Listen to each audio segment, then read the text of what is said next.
Na Terra, quando queremos saber a qual distância se encontra algo, é fácil.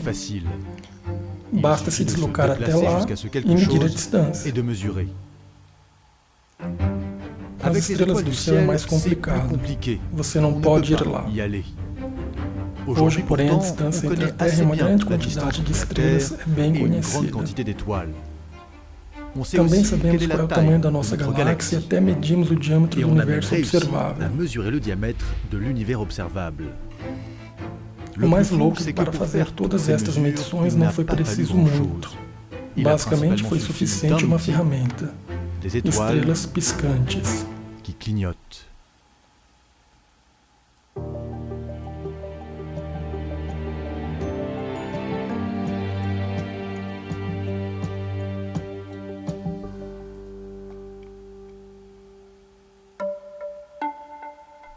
Bem, durante séculos havia apenas um método para medir as distâncias entre as estrelas, a paralaxe, que consiste basicamente em observar uma estrela próxima a um determinado dia e depois esperar 6 meses e observá-la novamente. Neste período, a Terra moveu-se e o ângulo de visão que temos da estrela também. A consequência é que as estrelas em segundo plano de daqui vemos já não são as mesmas. A partir daí, tendo em conta a distância percorrida pela Terra e os ângulos de observação, podemos deduzir a distância. Este método é muito prático, mas originalmente permite apenas medir as estrelas próximas da Terra, basicamente as que estão a algumas dezenas de anos-luz. Na escala do universo, é a porta ao lado. Para medir realmente mais longe, até milhões de anos-luz, são necessárias estrelas piscantes. E a primeira pessoa que entendeu como usar essas estrelas nasceu no século XIX. O nome dela é Henrietta Leavitt. Henrietta Leavitt tem 2 particularidades. Ela é muito dedicada para observar as estrelas e 2, é uma mulher. E são por estas 2 razões que ela é recrutada em 1895 no Observatório de Harvard. Porque, primeiramente, nessa época, o observatório trabalha intensamente na classificação das estrelas. E também, como as mulheres recebiam menos do que os homens, isso poupava dinheiro. Em Harvard, a missão de Henrietta Leavitt consiste em estudar a luminosidade das estrelas. E durante estas observações, ela descobre estrelas um pouco particulares, cuja luminosidade varia ao longo do tempo e em intervalos regulares. As estrelas que piscam serão mais tarde chamadas de cefeidas. Em 1908, depois de observar várias cefeidas, Henrietta Leavitt tem uma intuição. Ela acredita que poderá ser capaz de medir as distâncias no universo.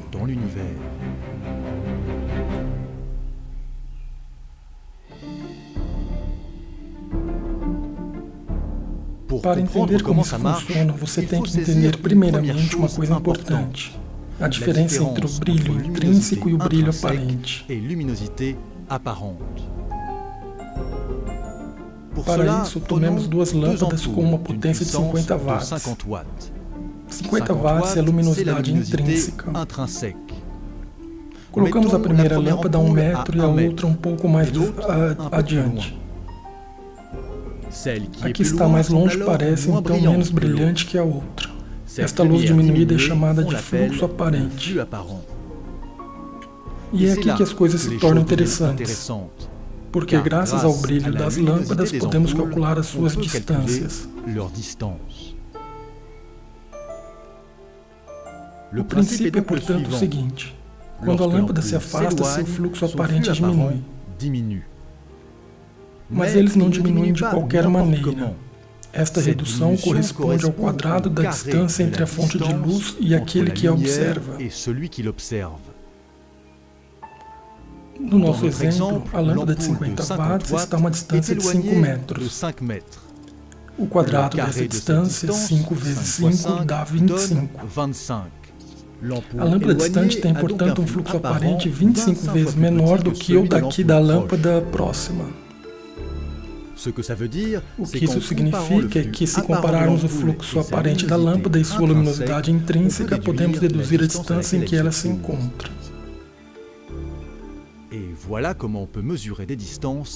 E é assim que se pode medir as distâncias simplesmente com luz. Conveniente.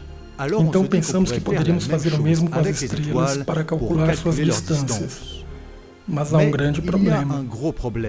Ao contrário das lâmpadas, o brilho intrínseco de uma estrela não vem escrito de antemão. Então, como é que isso pode ser feito? É para isso que servem as cefeitas de Henrietta Leavitt. É este o princípio. As cefeitas são estrelas que piscam, mas não todas no mesmo ritmo. Dependendo das estrelas, os períodos entre o brilho máximo e o mínimo podem durar de um dia a várias semanas. Enfim, isso é fundamental. A duração dos períodos está diretamente ligada ao brilho intrínseco das estrelas. Dito de outra forma, mais o piscar de uma cefeida é lento, mais sua luminosidade intrínseca é elevada, e vice-versa. Tudo isso Henrietta Leavitt pôde entender porque basicamente as cefeidas que ela observa estão numa galáxia próxima da Terra, a pequena nuvem de Magalhães. Então todas estas cefeidas estão aproximadamente à mesma distância de nós. Isso significa que se uma delas parece mais brilhante do que a outra é porque a sua luminosidade intrínseca é mais forte. Não é um efeito da distância. Aqui está, portanto, a conclusão de Henrietta Leavitt. A um período de intermitência preciso corresponde um brilho intrínseco preciso. É o que se chama a relação período-luminosidade. Graças a isso, pode-se fazer com uma cefeida o mesmo que é feito com as lâmpadas. Basta observar o período de variação da estrela. Nós deduzimos a sua luminosidade intrínseca e agora basta medir até que ponto a luminosidade aparente que se percebe é modificada para calcular a sua distância.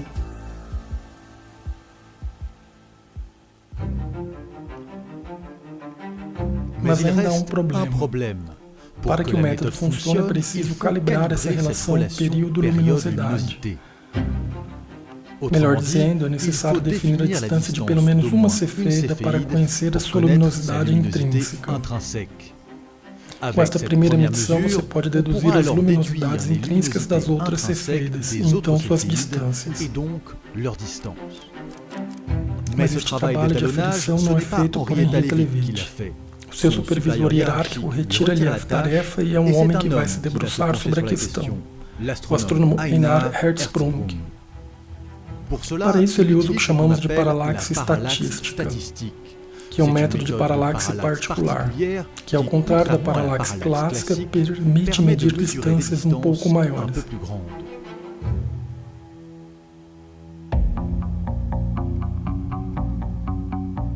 Para entender o princípio, imaginemos uma estrada repleta de árvores e um carro que viaja. Se o condutor olha em frente, eis o que ele vê. À medida que ele avança, as árvores parecem afastar-se umas das outras. Inversamente, se ele olhar para trás, quanto mais ele se afastar das árvores, mais elas parecerão se aproximar umas das outras.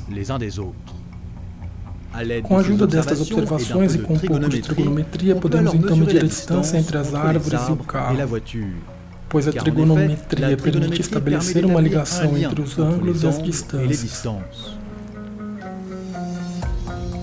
E é exatamente isso que Einar Hertzsprung vai fazer, exceto que seu carro é o sistema solar e as árvores são as estrelas. Com esta técnica, ele consegue calcular a distância de várias cefeidas, muito mais precisamente do que as observadas por Henrietta Leavitt na pequena nuvem de Magalhães.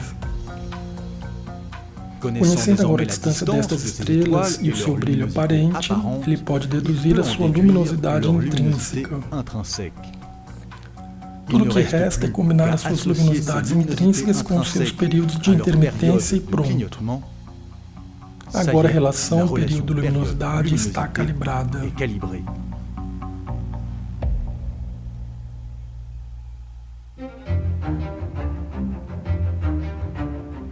Graças a isso, Einar Hertzsprung, por exemplo, mede a distância da pequena nuvem de Magalhães e a define em 30 mil anos-luz.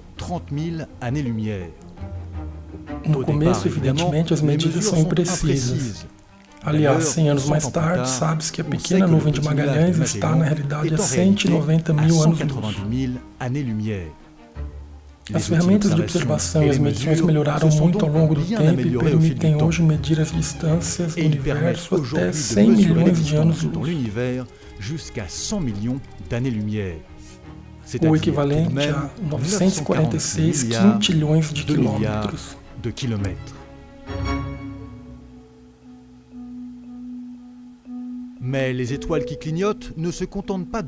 Mas as estrelas piscantes não se contentam apenas em permitir a medição das distâncias, elas literalmente abalaram o mundo da astronomia. Isso ocorreu pelo menos de duas maneiras.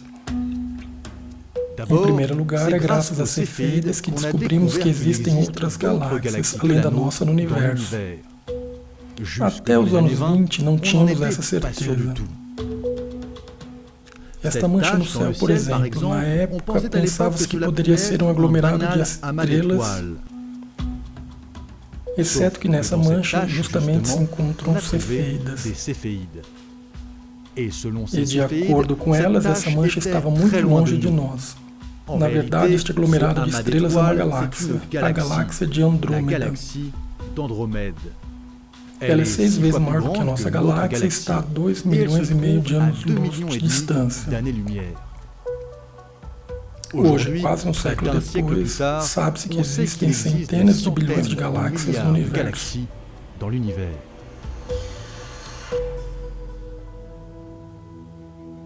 A segunda grande consequência dos trabalhos de Henrietta Leavitt, o Big Bang.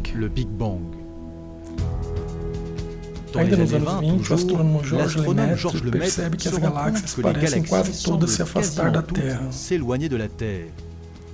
Ele também vê que quanto mais longe uma galáxia está, mais depressa ela se afasta. É então que outro astrônomo, Edwin Hubble, vai medir mais precisamente a distância das galáxias e, para isso, uma solução, as cefeidas. A partir destas medidas, Hubble determina a relação entre distância e velocidade de afastamento e confirma os trabalhos de Georges Lemaître. A conclusão das suas observações é simples. O universo está em plena expansão.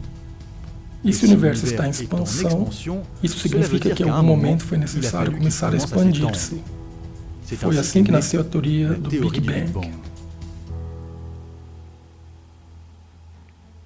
Se resumirmos então a descoberta das estrelas piscantes, permitiu 1.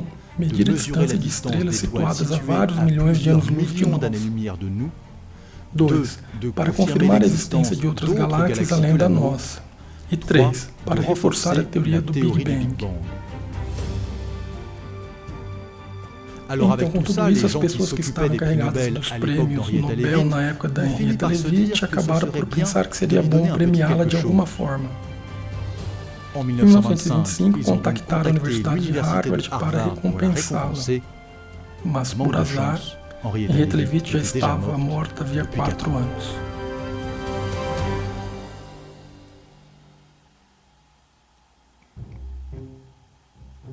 Obrigado por terem visto este episódio da série Pesquisadores das Estrelas, espero que tenham gostado.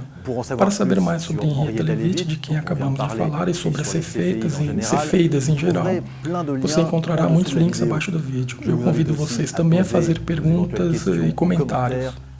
Assim poderemos responder. E também aproveito para recomendar este livro, Astronomia Feminina, escrito pela astrônoma Yael Nazé, que me ajudou muito para conceber todos estes vídeos. A gente se encontra logo mais para a continuação da série.